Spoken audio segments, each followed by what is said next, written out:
This is Heureka, the Finnish science center with almost 300,000 visitors per year, which is much in a small country like Finland. And I work as a team leader there, and the theme I'm leading on is circular economy, which will be shown at Heureka with exhibitions, school materials, events, and even a movie. Here, the Baltic Sea, which will show us amazing pictures on creatures, very big and very small, like this one. The movie tells us that circular economy has some solutions for us and somehow save also the fragile sea of ours. The basic idea of circular economy is, of course, that you shouldn't waste. Not raw materials, not products, not even energy, and that can also save big money and thus circular economy. But to be able to tell about this in a science center way, we need partners. Our main partners now on the circular economy theme are Sitra, HSY, Metsäteollisuus ry and Neste. But this presentation I'm giving you will tell about a case study, a case project with Neste. And Neste Oil Company is interesting right now because they plan to start making fuel out of waste plastics, and that is exciting because it can lead to saving the seas of this world. We wanted to do a project involving and awakening the school kids. We wanted to help them think about the need of solutions for the future waste plastic problems. And at our science center we have done some cooperation with artists and wanted to carry on that. Art can make science communication very much deeper, very much more touching, and it can offer the means to get the visitors collaborate, hands-on and brains-on, as we at Heureka say. And we were very happy to find two young artists, Jaakko Jekunen and Greta Salonen, who have also the important skills of art pedagogy. They have both made their studies here at Aalto Arts. We named the project Kiertotaivas, Circulating Skies. And we had a strong mission of making that Kiertotaivas a real piece of art in the end, not just some hobby stuff by some kids. We also had a strong mission on science communication. The workshop should give kids a clear idea of circular economy and the solutions for a better life. And if the mission of real science communication and making a collaborational real artifact were not enough, there were some issues. We wanted the workshop to last only 45 minutes, plus there was a very limited budget, and the schedule was absurdly tight. The solving of the question of limited budget of the materials was the easy one. Greta and Jaakko were very sure of using waste plastic materials, and Heureka personnel was asked to bring all the plastic boxes from their homes. The sign says, please bring all boxes to Paula's office. What happened next was molding the plastic boxes to a cloud-like shapes. The plastic was molded with hot air pistols on top of round rocks. Since heated plastic is not free from toxic emissions, kids were not on this place. The artists were well covered too, as you can see. They also had an idea of pointing out the circulating materials by using used and unreusable old rims of bike to give more rigid structure for the clouds. The piloting days are always important to find out how to improve the experience for the visitors. And this time the plans were exceptionally well made. You really saw how the pedagogical studies at Aalto University and the teaching experience of these two young artists were implemented into action.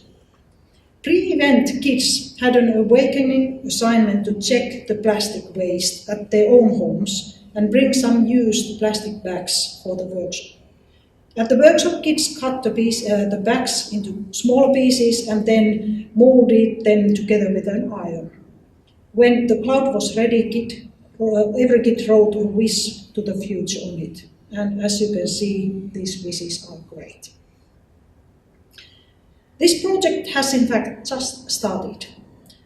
In next slide you will see what an early module looked like, but of course the final artifact will be much bigger and in an exhibition area with hundreds of wish clouds on it. But to conclude, how can the collaboration with artists create impact? Answer is that they see and create things and ways of doing things even the science center professionals don't do. The enthusiasm is strong, and we all know how that spreads and sticks. And there's an answer to the question of what are the success criteria to make the collaboration work. Most of all, you have to appreciate the skills of others, to give freedom and responsibility for the artists, not to share, not to demand, but to share. Where are we now with this project? Pretty soon on holidays, like everything in this time of year. One small model and 3 bigger ones are ready. But in the autumn time, when Neste will have its big conference, it will be all ready. But summer is very short up here in north. Soon it will be over, but this project will go on. The models will come back to Heureka, and our visitors can add their own wishes among the hundreds of wishes already there. So the question is, what would be your wish if you took part of this workshop, which will take on? So thank you very much.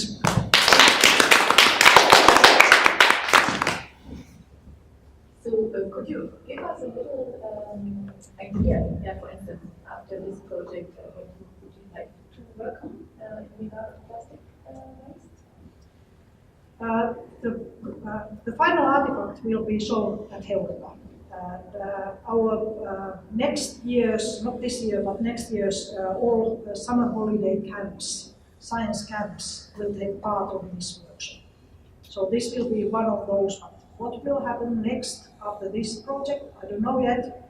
I don't have the artists yet who will continue on this. So I'd like to not to think beforehand what should they do.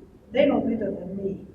I know what I wish to do to make the science communication behind it look like, but they will definitely know better than me how should it, what should it look like and how to make that happen.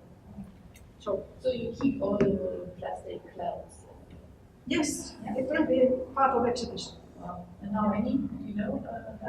Well, there will be like 400 or 500 wish clouds, and the other clouds, the big ones? Yeah, the big ones, I think 10 or 15. So it will be half this stage. It's a curtain-like thing. You swim inside, and then you can see all the wishes around you and read each one of them. They are absolutely great. The wishes for the future. And when did Heureka started to work with artists for these workshops? Well, we have done several projects. Like I and Jonne from here, was like 15 years ago doing a workshop at Heureka. And that's when I started at Heureka, and I've been working with artists ever since. But this is so it's you personally? Well, not only. Of course, science centers want to interact with artists. It benefits us all. But I'm especially keen on that. They have to do it. And all our exhibitions, of course, have a strong design factor in them, because we just have to make them look like artifacts too. It's art. Maybe could you give a very brief summary about the success factors of working with artists when you still kind of have very clear goal of having a real outcome that you would like to see? So what are the success factors to really make this kind of collaboration work? Yeah. I think that there are two main factors. First of all, I should appreciate their knowledge. And second of that, you should give them as much freedom as is possible. Because the more I say how to do things, the more it will go on. Because I have such a limited point of view on that. That's why we need artists. And recognizing the things I don't know, the strengths I don't have, will be the first sort of step. After that, I can think, what do I need to cover up the things that I don't know, and that's where the appreciation comes forward. Thank you.